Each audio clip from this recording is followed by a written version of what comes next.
میرا نام ان کی کتابوں میں موجود ہے۔ اللہ اکبر، آپ کی یازی ہے، آپ علی المرتضیٰ ہیں، شیر خدا ہیں، حیدر کرار ہیں، آپ مرد مجاہد ایسے ہیں جو میدان خیبر کے مقام پر ایک ہاتھ میں وہ جتنا بڑا دروازہ جسے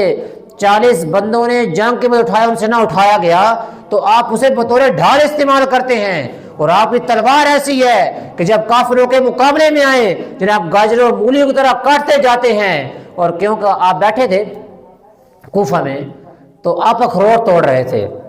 کیونکہ 13 رجب رات کو ہے مولا حضور کی جشن ولادت بھی ہے، تو اخروٹ توڑ رہے تھے نا، آپ سے اخروٹ نہیں ٹوٹ رہا تھا۔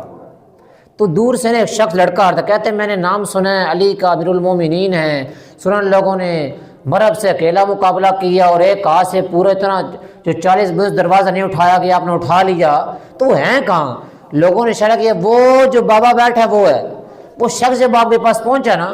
تو کیا دیکھتے ہیں کہ آپ سے نا اخروٹ نہیں ٹوٹ رہا، اخروٹ کو بس توڑ رہے ہیں، ٹوٹ نہیں رہا۔ اس شخص نے کہا جناب آپ کے چرچے سنیں،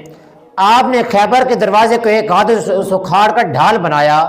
آپ نے خیبر اکیلے کو فتح کیا اور آپ سے اخروٹ نہیں ٹوٹتا، آپ جلال میں آ گئے۔ نے فرمایا یہ جو ہے نا یہ اخروٹ تو نہیں میری ذاتی قوت کے ساتھ ہے، وہ روحانی قوت تھی، وہ مصطفیٰ کی قوت عطا کی گئی تھی، وہ کوئی عام قوت نہیں تھی۔ لاکھ یہ خیبر ابھی میں تو یہ اکھاڑ کے پھینک دیتا ہوں کہ اور خیبر اکھاڑ لیا، میں اکھاڑ سارے خیبر کے دروازے اکھاڑ دوں گا۔ اللہ اکبر، یہ علی المرتضیٰ